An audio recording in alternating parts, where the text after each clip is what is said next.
We're live. What's up, folks? Got Hello. a few of you guys in the chat. What's happening? My name's Dan. My buddy's Mario. Sean. Hope you had a great weekend doing this Sunday night live. Our first official one. We did a test last week. Yep. Wakanda, bitch.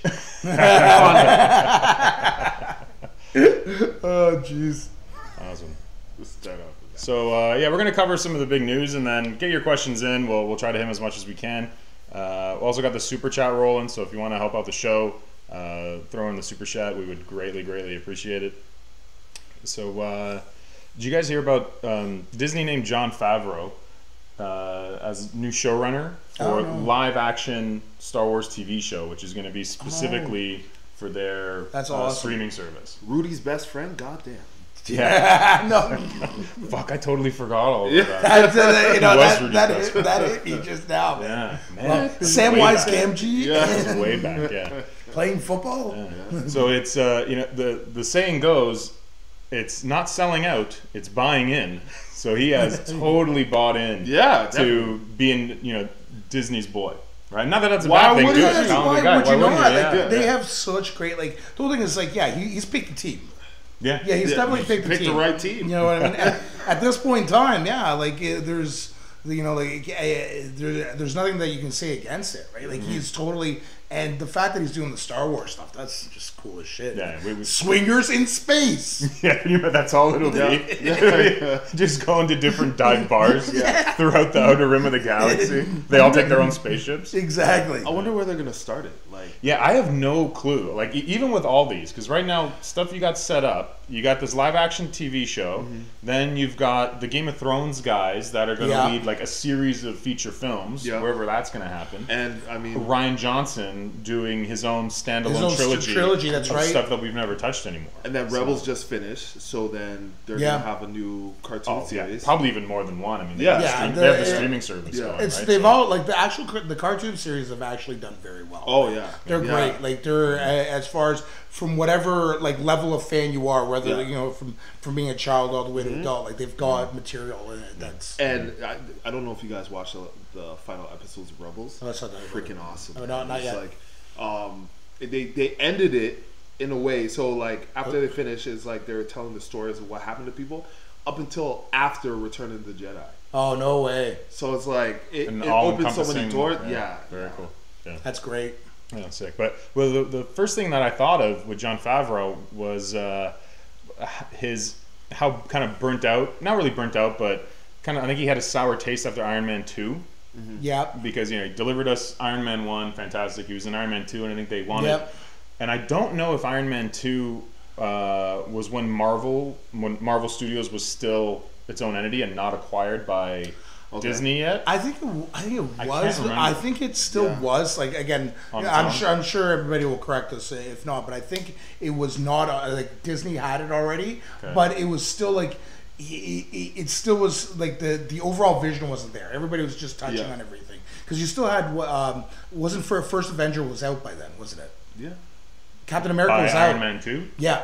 Maybe no, it's just after. Was it just after? So I think it's got to be. It's either Disney had it or it was in the transition. In the works. Okay. Yeah, it had to have been in and around because First Avenger was kind of the beginning of that. Yeah. So Iron Man 3 was Disney, bought by Disney. Oh man, that was interesting. Yeah. Yeah. Okay. I mean, he's definitely got the talent, and he's definitely found favor with the creative team and the executives in Disney because they gave him the Jungle Book. Yep. Then immediately they gave him Lion King, which he's working on now. Yep. Now leading what might be the flagship show for this Disney streaming service. At least one of. Well, it's got to be why people are going to buy into it. It's got to be it's why I'm buying into it. If it wasn't for this, the Pixar back catalog. Yeah, it's great, but I've got it on DVD, right? So it's the fact that this is going to be new and just dealing with this type of material. You got to remember, I grew up watching droids and Ewoks. I'll take anything. That's true. I'll take anything. Damn it. But it's starting to feel remember when Marvel and DC were just starting out with their movies and stuff. But it's DC's animated films were way better than Marvel. Yeah, it's starting to feel and animated. I still like. Yeah, like they're the actual characters. I still think like the Batman character stuff and the Superman and the Justice League character stuff is better than some of the Marvel stuff. But it's like. No, man, I don't think so, man. No, the Justice League animated movies, the Teen Titans, all that, and then plus, but Marvel live action movies were amazing. Mm-hmm. And I think what's happening now with Disney is like the cartoons and everything other than the big screen is doing really, really well. Like nobody's like, oh my gosh, I can't believe they did this. And they have a lot of freedom to try new things, and it's accepted compared to the big screen where it's like, oh no, this should be like this and da da da. And it's kind of just really a nature of the beast of the industry when you see how much Amazon and especially Netflix is anteing up with exclusive original content. Yeah, like I think they're gonna have 800 new movies and TV shows that are already in production. Like that is an ungodly amount of production going on. You need to crank things out. Yeah. Hey, content is king, and it's happening now, man. And they're turning it up. So. It's unbelievable how much content they're putting out there. Like literally, they're working the long tail as much as possible. They're getting as many niches out there and as many little if there's one little thing it's just like the comic books. It's almost like the movies and this amount of content you're getting almost not on par because there's tons of content, but you're getting that kind of thing. You're getting that type of industry as far as the comic books. Yeah, like how we hit in the 90s where you had,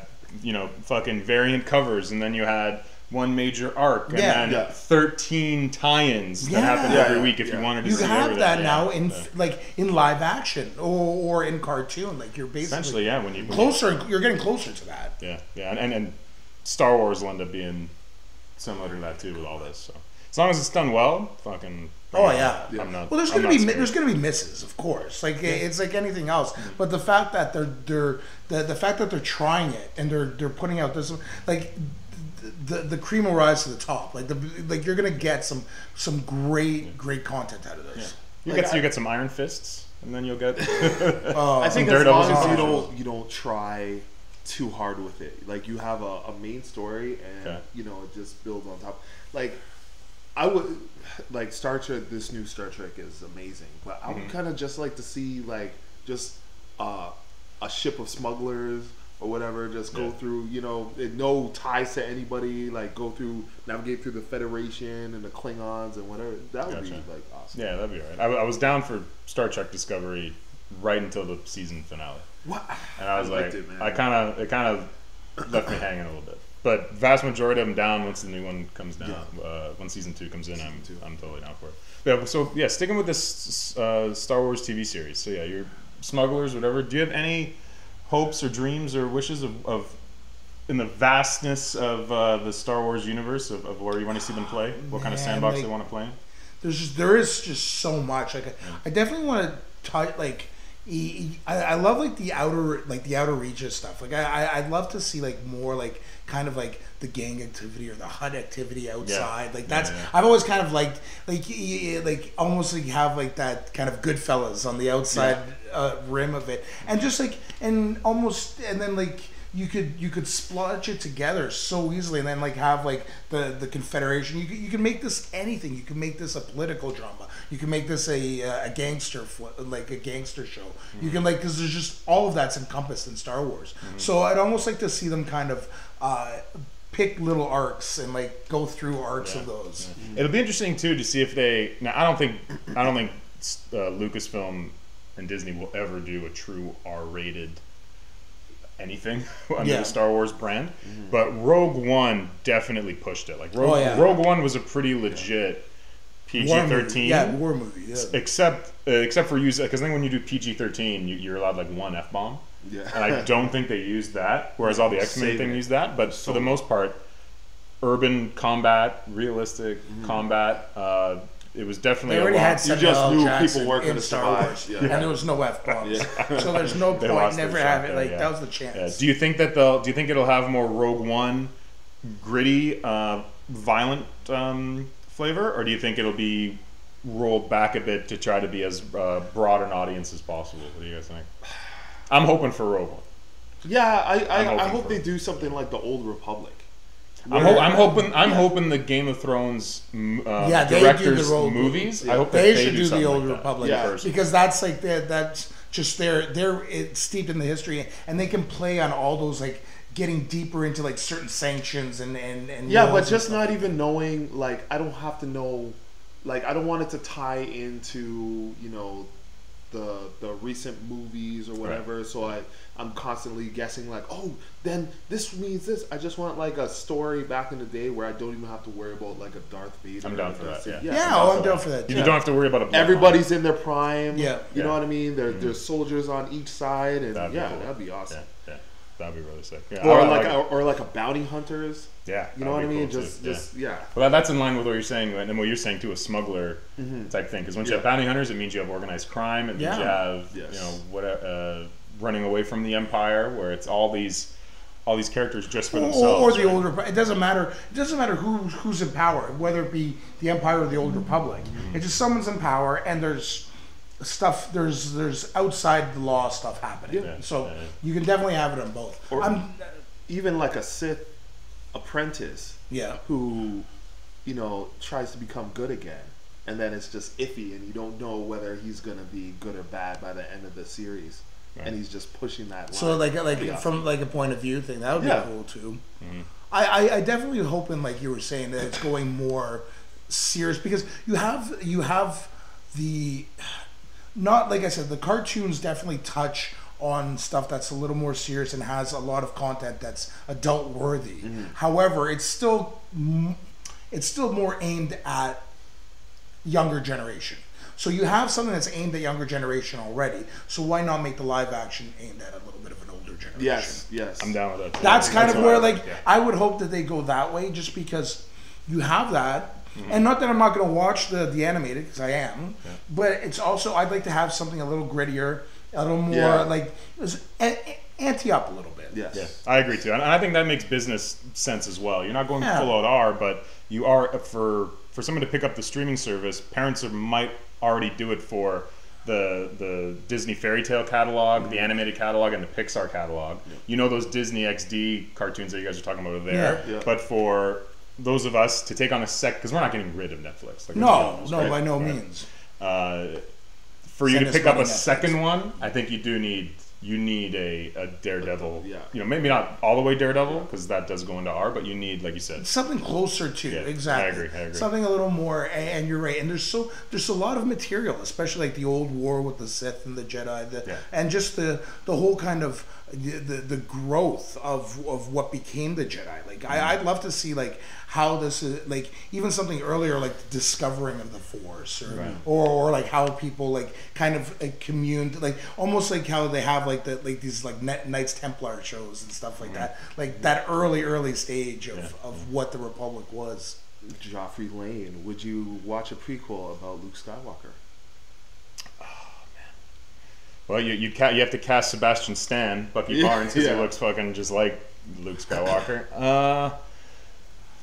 I'm not gonna not watch it. I'm gonna watch it. To do that again, I just think his story's been told. Yeah, you know what? I just think like Luke Skywalker is like that kind of Michael Jordan of Jedis. Yeah, that I kind of want to see like what's that guy from the video games, like Catan, like somebody who's like was a smuggler or something else or a soldier, and he's just realizing he's a Jedi, and him learning or realizing the Force, or like a Jedi Academy. I'd watch a Jedi Academy. That would be cool right. too. Almost like a cop show, but have it like as the Academy, like or it'd be more kind of like an X-Men. You know what I mean? Okay. Like the planet would be like the mansion. And they're slowly learning, and there's their missions, and they're going. That could be cool. That'd be cool. Yeah. I'm not against Sebastian Stan coming in and doing a cameo or something. No, by no means. That's great, but it's not. You know what? I wish there was a new generation AAA really great Luke Skywalker heavy game, because I finished Battlefront 2 and the new DLC. And it's just all right. Well, that was a thing. It was just. I'm not a multiplayer guy, right? Yeah. So it's, and I think they're, all the loot boxes and all that nonsense, whatever. Or even just like a group of bounty hunters hunting down like the last of the Jedi Order, like all the stragglers, all the like after Order 66. Yeah. You know what I mean? Like that would be cool. Like Marvel had this comic book called The Jury, where it's like these this group of people and they get kind of Iron Man tech, but they go in like Iraq and whatever, and they just mow people down and then come back and they're all messed up. Something like that. Cool. That's nice. I like it. Well, I think confidence on this side of the screen for Favreau leading this. Very excited to see where it goes. Yeah, this Disney's channel's got our money. Adding another streaming service. And like we were talking, like it would be good to have something a little more like adult oriented, just to get like you've already got parents. Mm-hmm. Like parents have already bought into Disney Channel. Like there's no ifs, ands, or buts about it. So have you guys looked at? Have you guys seen just how many new shows and spin-offs and really cool shit is being announced? Game of Thrones spin-offs. I knew the Game of Thrones. I think it's Amazon working on a Conan TV show. Yeah, I think vast majority Conan. Trying to bring Conan back to life, right? Last Conan TV show. Yeah, just get the Oliver Stone script. Yeah, like that's what they should do. Oh, like the original one, which is just the crazy. Oliver Stone script. You could actually make that now for. You could actually have a decent budget and make it happen. It wouldn't be ridiculous. Yeah, this Oliver Stone script is ridiculous. Yeah, it was. It was unshootable because he wrote like the first Conan with Arnold is 81. Yeah, right? 81. You could not do it because he was pulling everything from Frank Frazetta, like pterodactyls, flying winged demons, these insane like shit that you could not shoot. Yeah, until like just think of like the other Frank Frazetta, like the Death Dealer and that type of stuff. All that was encompassed in this, and it was just. Free for all, right? It was Lord of the Rings-esque as far as grandeur. Yeah, awesome. There's so much stuff like that though, man. I mean, then you got more Westworld stuff coming. Yes. It's been like a lot of the other cool ones that I remember reading escape me, but I would love to see that Samurai World. Yes. Oh God, yeah. We need more Samurai World. Yeah. Let's see. Walking Dead is making a spin-off show. Yeah, I heard that. I heard that as well. Yeah. What's up to Spencer York, Jeffrey Lane? Walking Dead is making 3 spin-off shows. Fear the Walking Dead are coming together. Yeah. I fell off Fear the Walking Dead after season 1. I was just kind of really. Too much. I'm still like, oh man, it's all right. It's. I just want to know what's happening with Negan. Yeah, Negan's a great character. I was talking about Fear the Walking Dead. Oh, Fear the Walking Dead. Yeah, I couldn't get past like the first. I wanted all those people to die. Like I didn't care. Yeah, it was hard for me. Yeah, I was like, I hope no redeeming qualities. It's like everybody's all right, so switching over to some Marvel news. There was the Entertainment Weekly dropped. I think it was like 12 different covers for Infinity War for. The upcoming movie. The one I really want to talk about is the Iron Man one. We'll pull it up for you guys right here. I think there's no doubt that this is straight up bleeding edge armor. Looks like he's got either guns and wings. So there's gonna be some serious cosmic. Yeah, Iron Man's going cosmic.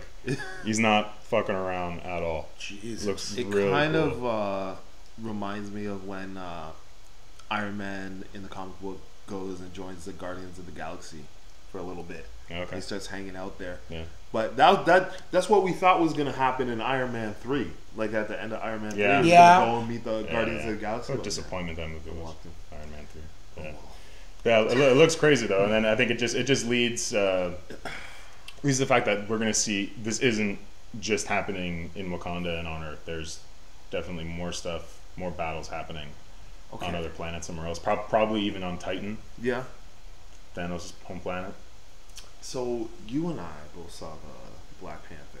Mario hasn't seen it, so I'm not gonna try and no spoilers for this. Yeah.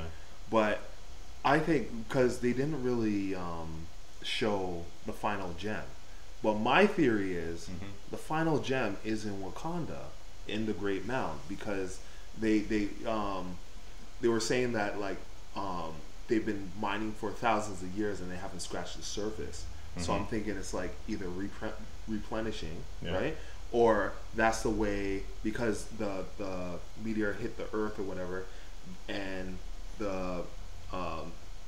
they can travel back and see the Panther, like their dead loved ones and whatnot.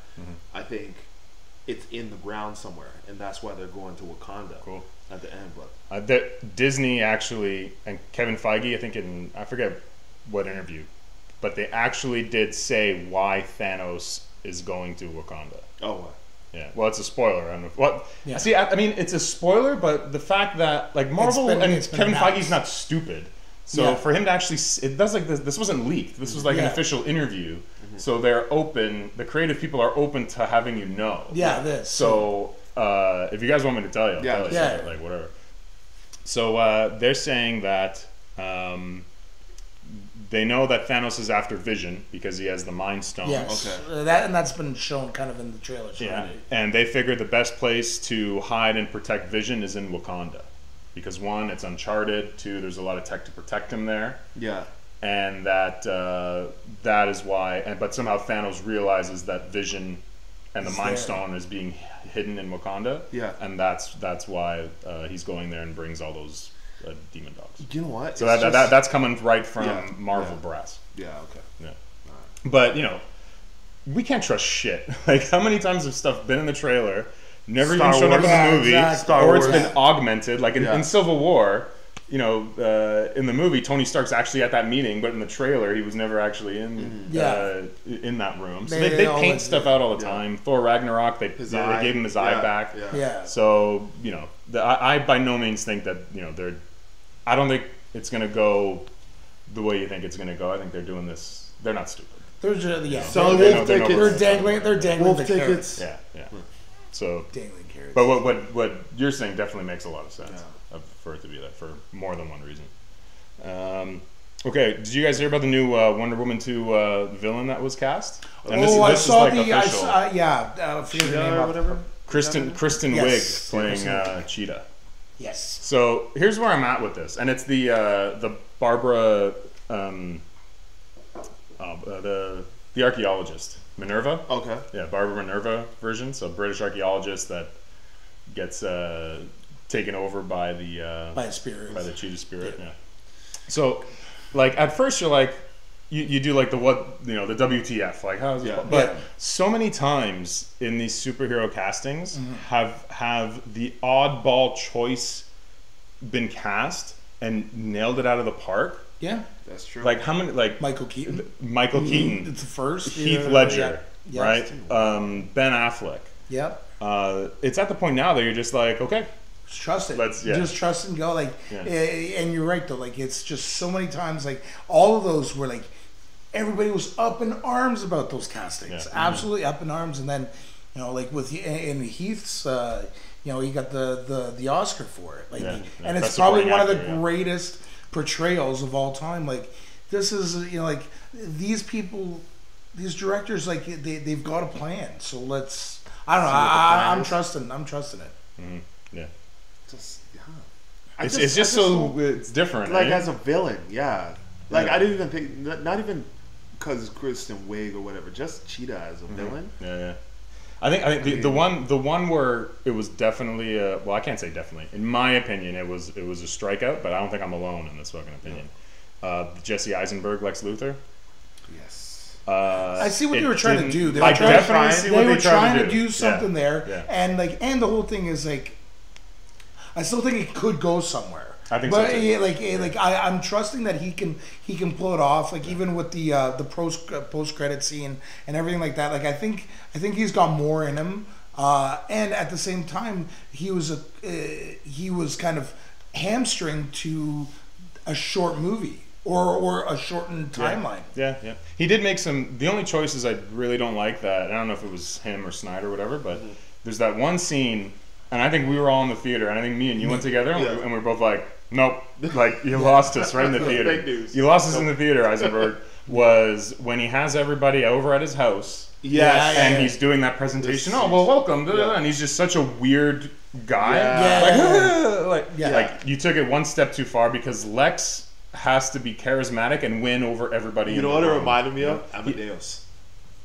When he's like when when the guy has a mask and he's like, "Do blah blah blah," and he's like,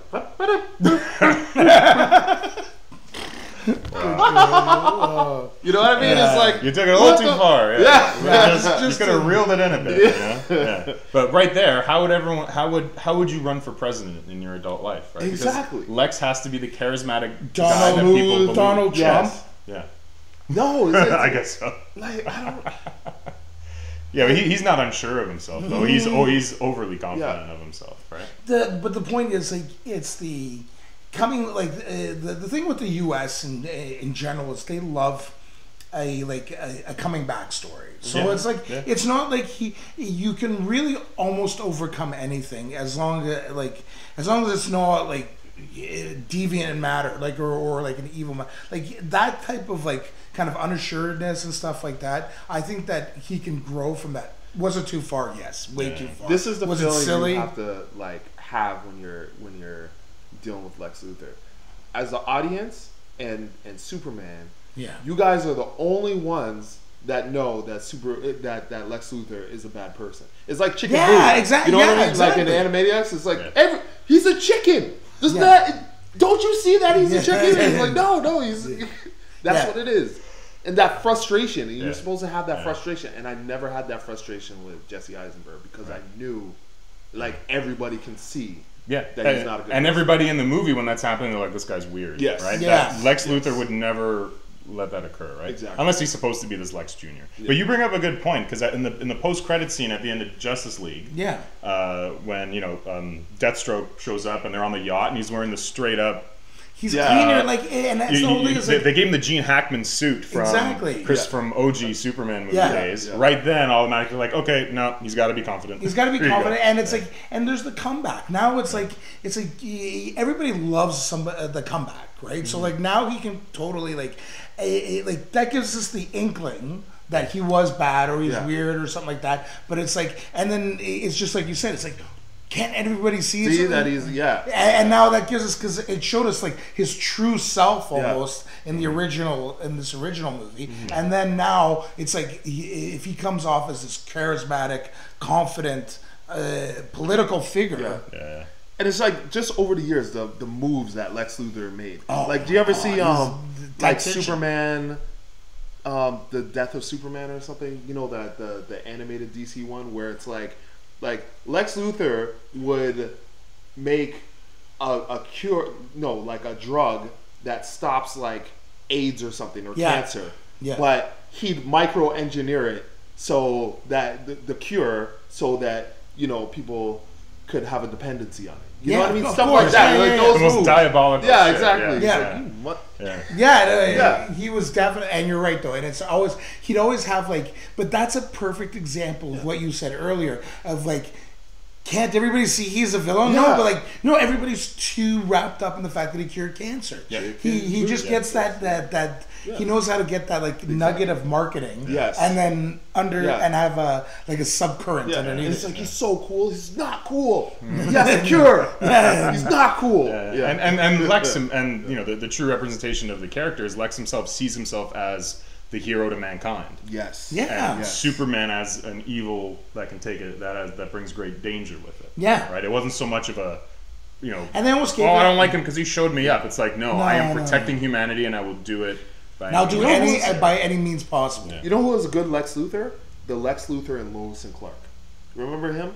Oh, that's way too young. And he had hair. Oh man, he was a little bit before I got. He was one of the best Lex Luthor. Like even like because I was younger, right? You appreciate shit. So it was like when I saw Gene Hackman, I'm like, But like that Lex Luthor, the way he moved is like Lois loved him. Everybody and it's just driving Superman crazy. And it's like all the side deals and shady shit he was doing behind the scenes. It's like, it's just perfect. While we're on DC, so you guys are hearing about this. There's so many DC Films is talking about so many different things, but hence the issue with Justice. One in particular is the rumored Joker origin movie that they're talking about. Right, so far some details that have come up. One, it's Todd Phillips directing. He's known mostly for The Hangover.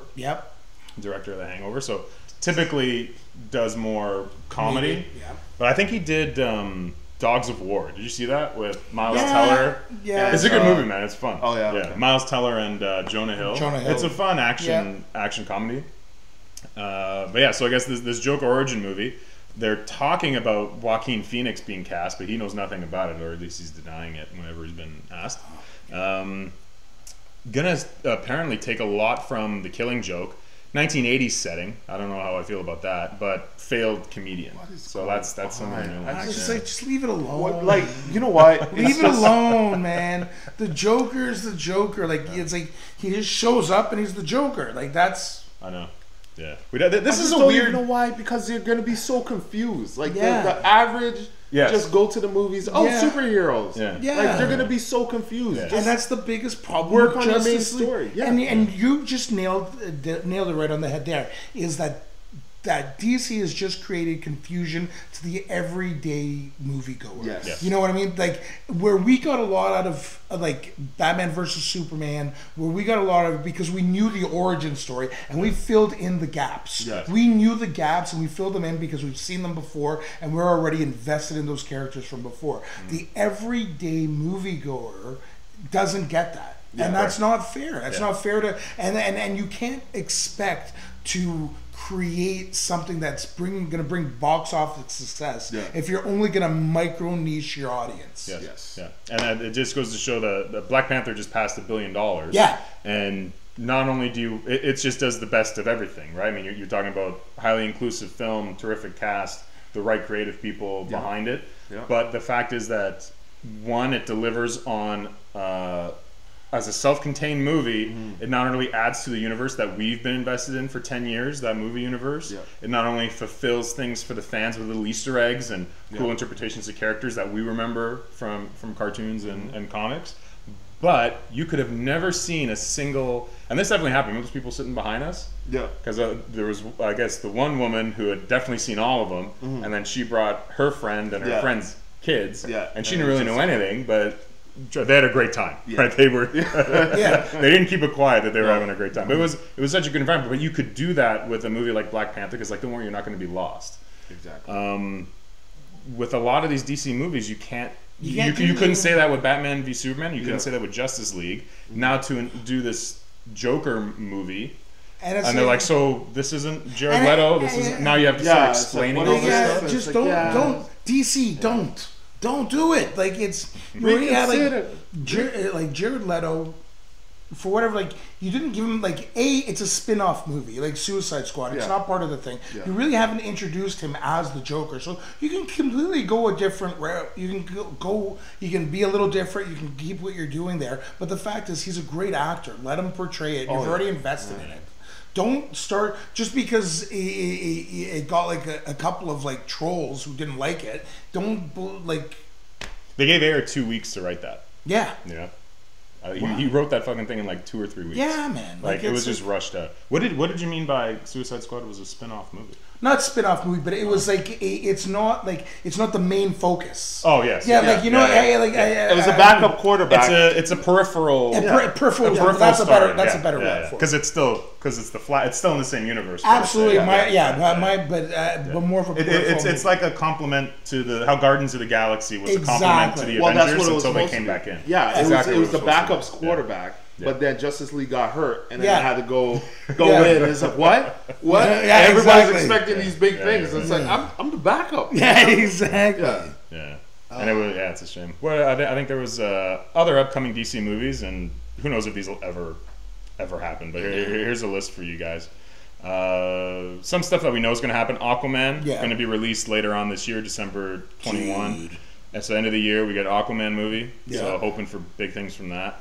Shazam is filming right now here in Toronto. There's been some photos that leaked. Yeah, I saw those photos. They're definitely going old school and bright with the costume. They're not like the Zack Snyder touch of looks is completely washed away. So it's in production now. Cameras are rolling. April 2019. Okay. So about almost exactly a year from now. It should go the old black and white.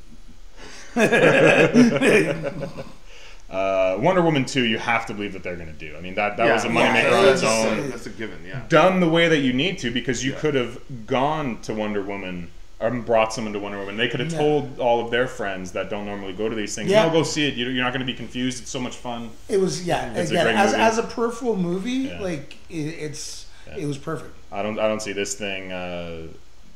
If they do one thing right over before the end of the decade, it's getting this thing out. End of the year 2019 for Wonder Woman 2.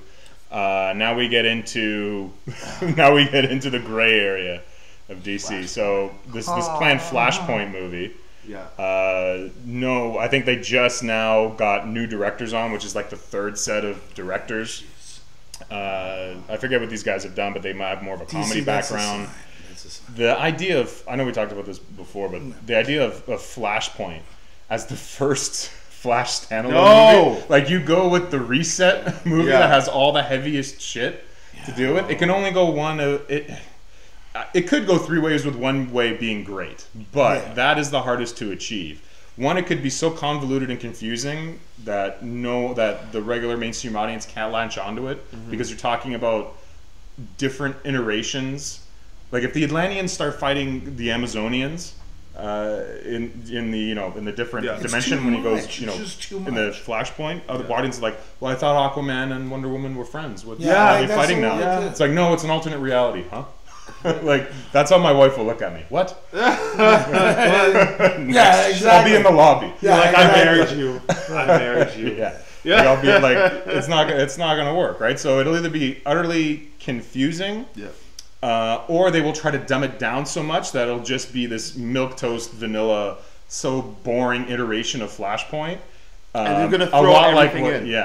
Much like how Annihilation. Or let's be honest, Batman v Superman, for as a lot of great stuff it was not the best version of Death of Superman. It was not the best version of The Dark Knight Returns. It was not the best version of Justice League coming together. We're gonna make a sandwich. Well, that's but the whole thing is like we're gonna make a sandwich. We're gonna touch a little mayonnaise. Touch a little cheese. This is the thing. I think Ezra Miller could make a great Flash, but you need to take time, and nobody's taking time with it. No. Like the things that they're adding, like he's this awkward guy. Like people use it in Justice League. They talked about how like the Flash ran, but it's just the reason why he's running so awkward is because he's this awkward guy who doesn't know how to run. Right. So now that explains how he gets to the Speed Force, because he slowly learns the form and he learns this and he becomes faster. And it's like they're setting it up. They're setting it up, but they're not giving it a lot of time, because they're just like, oh my gosh, look at this. Look at where they're throwing in. Whatchamacallit? Bruce Wayne's dad is Batman now. You know what I mean? It's too much. Which is awesome stuff.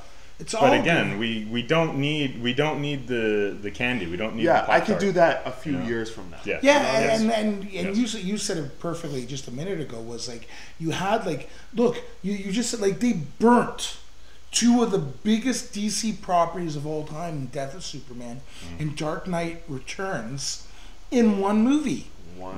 Those are your those are two of the biggest comics.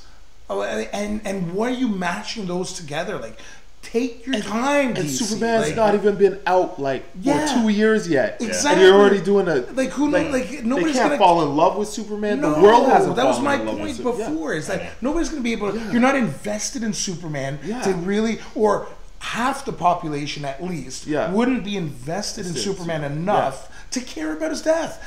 People would probably be dancing in the streets. A certain amount of people would be dancing in the streets. Social justice warriors, and maybe the hard religious right. The false god was hammered down. That's the whole idea, man. Like it wasn't.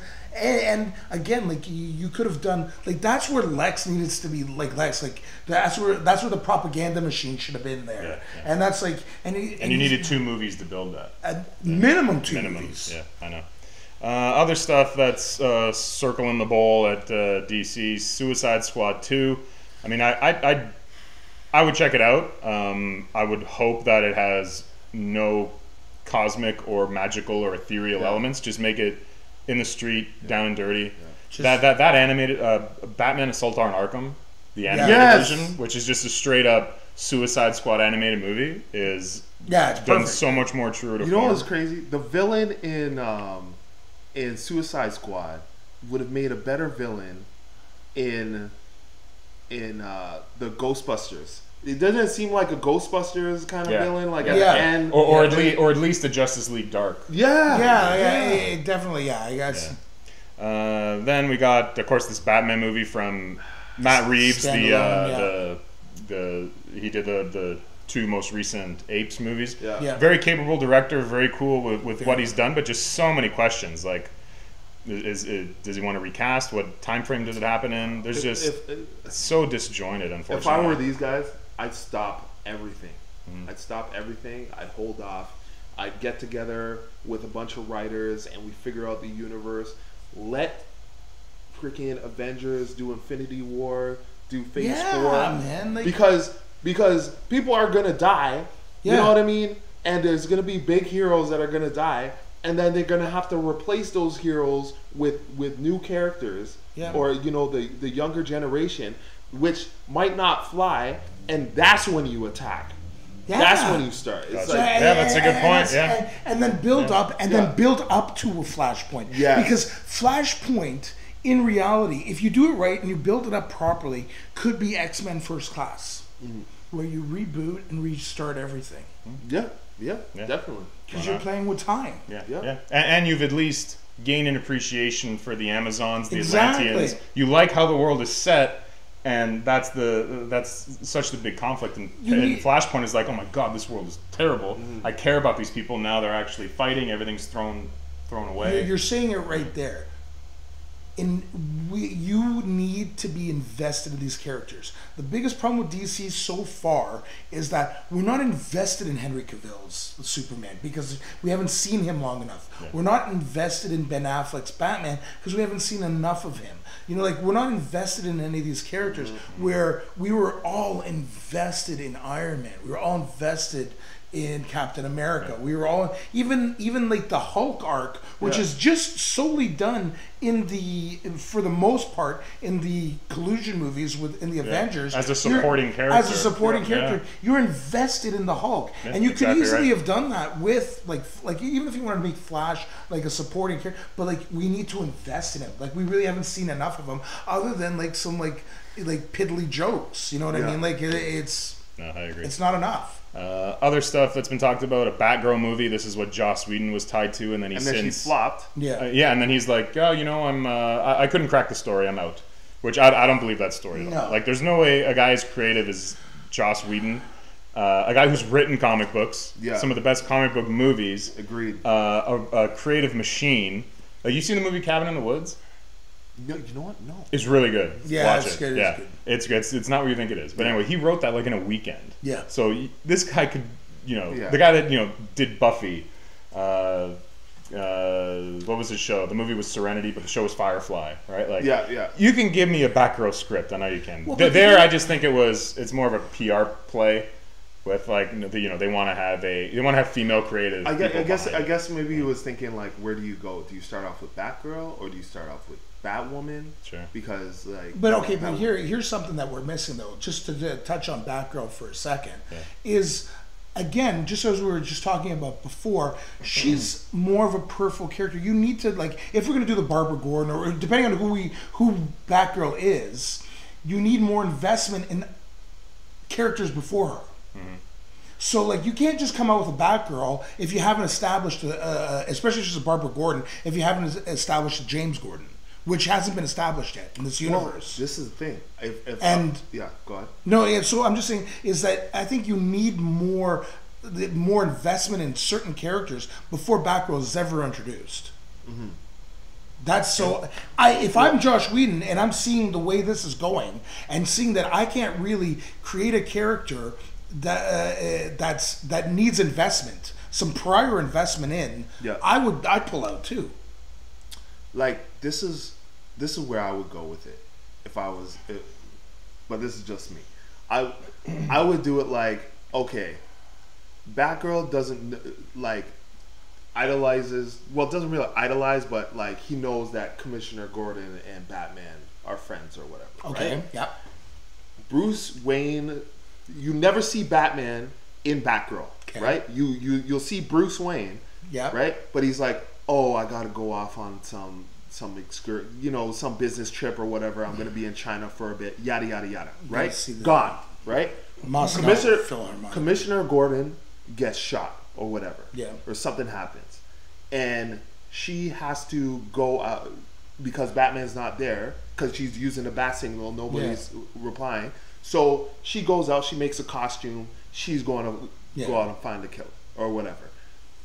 She runs into like Nightwing or whatever. Mm-hmm. Nightwing's like, "What the hell are you doing?" You know what I mean? And it's like that kind of story. Yeah. It's a Gotham Street level. Yeah, it's a Gotham, which is great, but it needs, but you're already talking about there's establishment that needs to be done there. Yeah. You need to establish the character. So you really need to start at a very. The problem is I'm so worried with DC because of what they've done before that they're going to jump into the middle and not do what you just said. Is establish.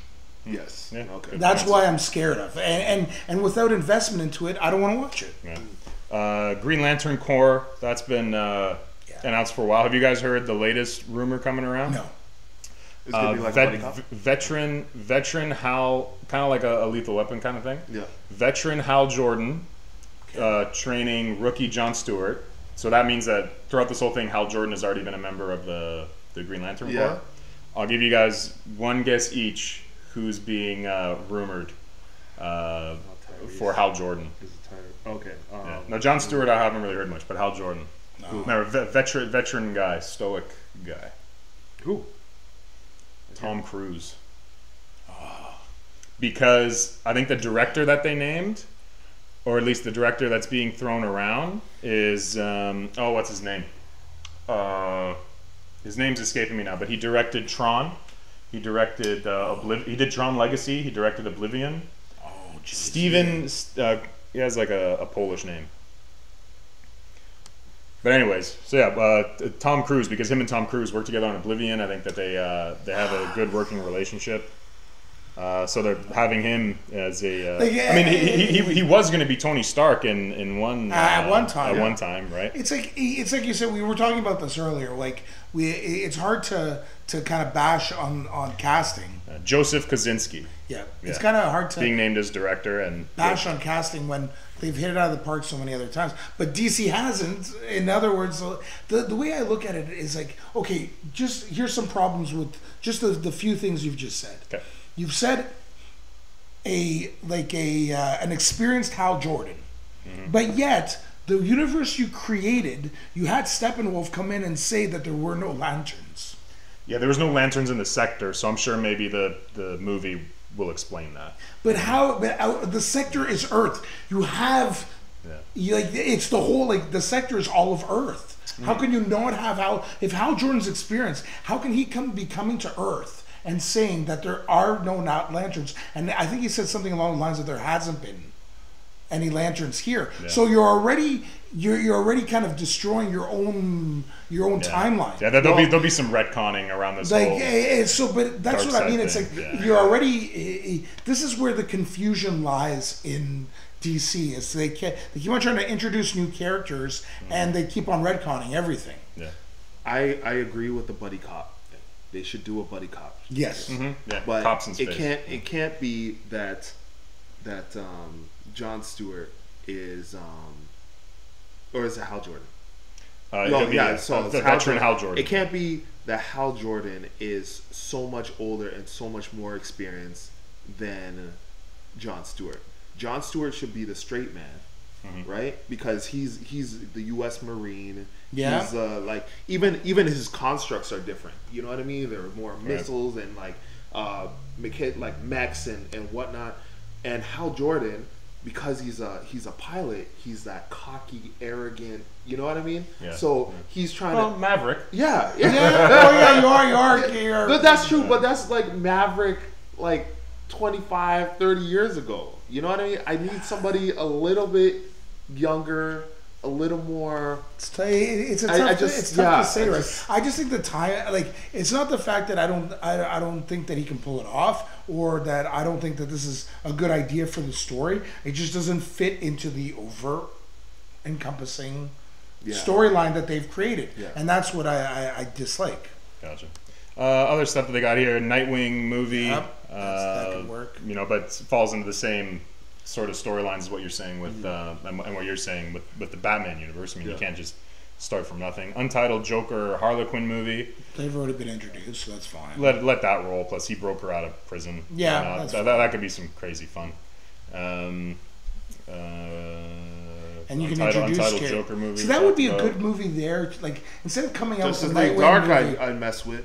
But instead of coming out with a Nightwing movie, or just before coming out with a Nightwing movie, introduce that in the Joker Harley Quinn movie. Yeah.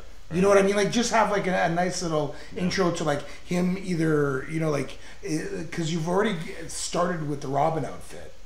In Batman, which is such a cool part, man. That was so cool. It is such a cool part. Yeah. So why not have that kind of storyline be introduced? Yeah, no, agreed. We got a Justice League Dark movie that's rumored. That'd be very cool, but you would think it would.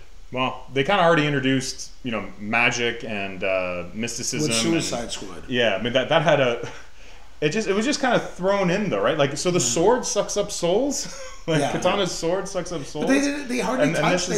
They mentioned that once, and then nothing else happened to it. Because that's a cool freaking thing. Very cool. Yeah. You know what I mean? Like the whole Katana storyline. Like I think that's amazing. And like she's explored another, like in an Arrow and other things. That could be like its own. I'd love just to go in that direction. But agreed. Mind if I switch back? Yeah. Okay. Untitled Deathstroke movie. That's the first I've heard of that. Be cool though. I mean, I like Deathstroke as a character, and he's more than he was my favorite part of the early Arrow.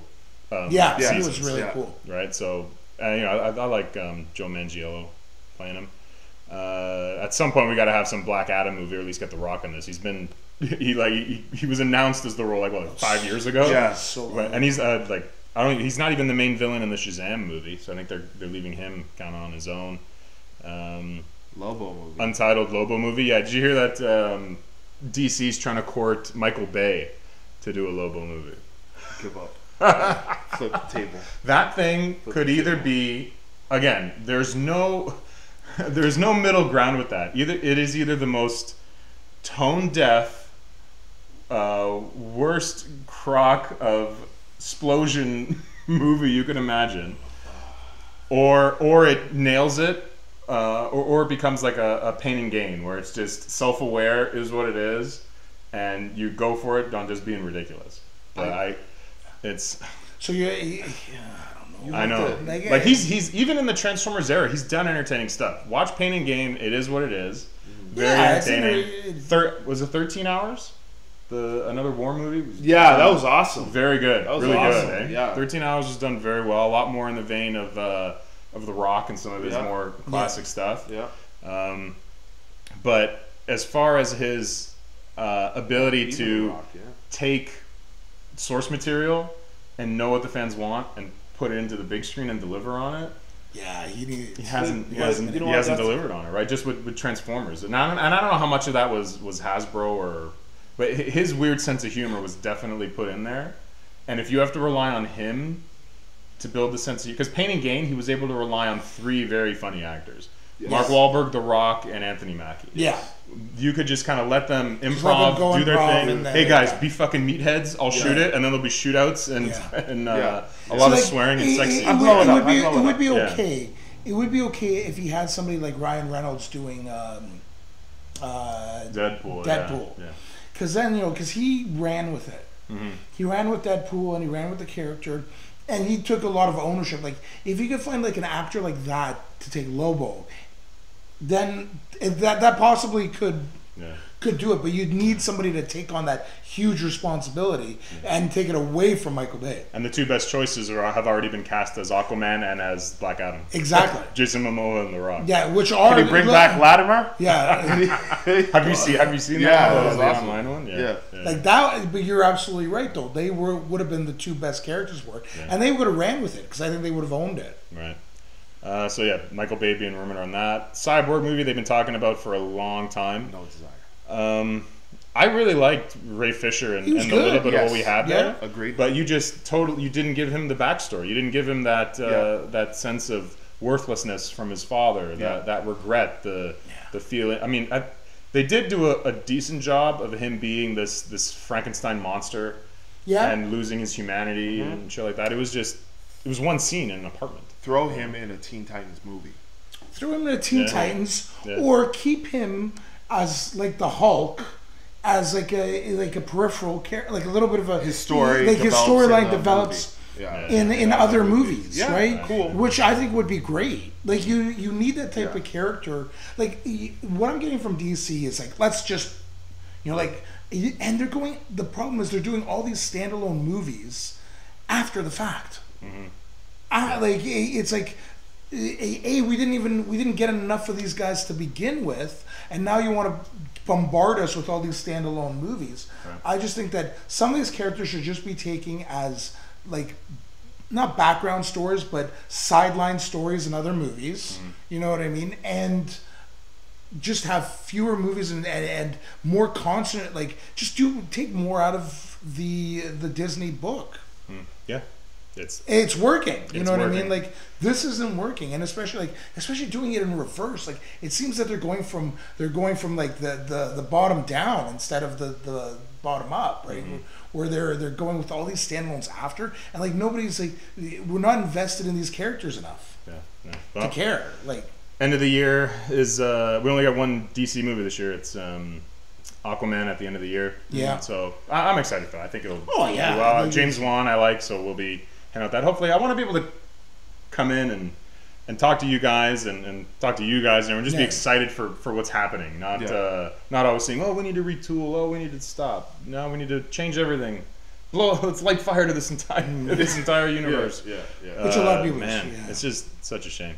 Jessica Jones just started streaming earlier this week. I think they dropped it on International Women's Day. I'm a couple episodes. I'm only a couple episodes in. Yeah, so I haven't one more episode. To watch. Maybe next week we'll give you guys a full rundown. Yeah, if I can get to it. All right, we're gonna leave you with you got a little presentation, a little show and tell. Oh yeah, guys. So like one thing that one thing that my company does is we deal with a lot of like kind of hoarder houses. So people kind of we go in, we clean up, and there's always treasures that we're founding. So this was a little bit of if anybody's been on the Netflix, what was the name of the documentary? Do you remember it? Oh no.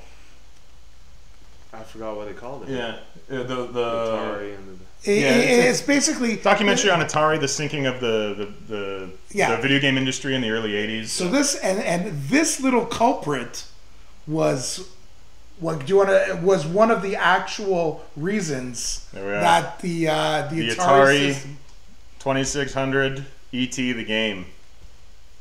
There it is. Who doesn't in the box, original box, the cassette. Yeah. The cartridge is there.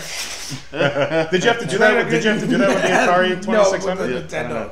But yeah, so legit, and really, I mean, the box is a little beaten up, but this isn't from the landfill, because in the movie you realize that they actually did bury a bunch of these games in the landfill. Yeah. So one of the biggest, not only in video games, but in like consumer packaged goods history. Yeah. If you don't know the story, it was.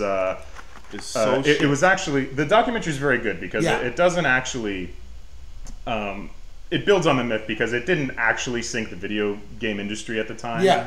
All those involved and hypersaturation, really stupid business decisions from an entire industry in its early days is what sunk it. It wasn't just one guy, one video game. No. But unfortunately, you get to learn more about the designer, who was an absolute genius. Like the guy that put this together, I forget what other games he did, but he was the man. They gave him an impossible task of developing an entire game. I want to say within a matter of like weeks. Yeah, it was ridiculous. From concept to land it on shelf. Yeah. What he had to do as a designer and to churn this thing out in time for it to be out when the movie came out was unbelievable what he did. But of course, with a time crunch like that, you're not going to get the best result. He did what he could, even to get it from to what this actually happens to actually be a physical thing and out in time during the theaters was just unreal. And then unfortunately he kind of got blacklisted and blackballed for something that was just for doing his job and overcoming insane odds that no one could have reached. So you get to learn more about his story. I'm sorry I don't know his name, but he's a guy, but it was utterly terrible. It's just horrendous. Horrendous game, horrendous, and you got one. Yeah. Wow. So there you go. There you go. You be buried with it. Yeah. Exactly. This is going with me. So. That's cool. But yeah, check out that documentary. I can't remember what it is. Someone jump in the comments, but I'm sure one of you guys know. But it's good. But that was funny when you showed us that. I was like, oh my god. Yeah. Did you buy that off? Yeah. Did you buy that off eBay or something?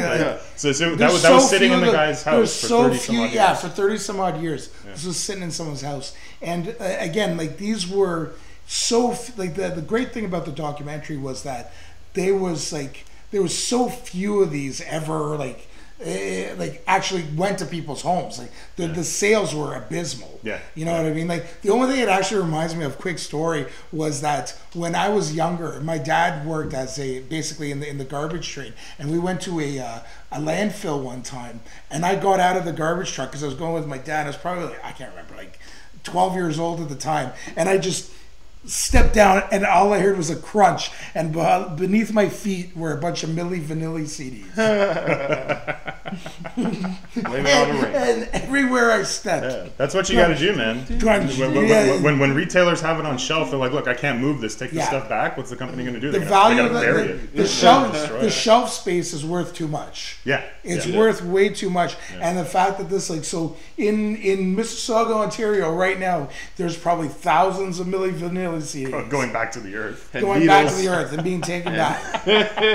Used needles and diapers. From dust we came, from dust we shall return. Yeah, from dust to dust. That'll be their well, they can't do a comeback album. The one guy killed him. Sorry. Oopsie. All right, guys. Thanks for joining us. Everyone, hang out in the chat. I see you in there, Galvin Center. I know we've been bad. We haven't been giving you guys regular content. We've legitimately been busy though. Yeah. Like me, I just paid off my student loan. I'm free.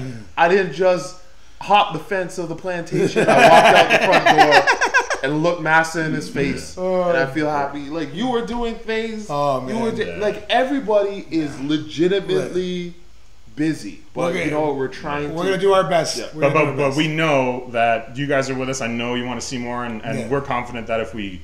Even just this weekly, this is the second week in a row we got to do this live stream. We want to keep doing it once a week. We just get together, we show for an hour. We got you guys. Think it'll grow.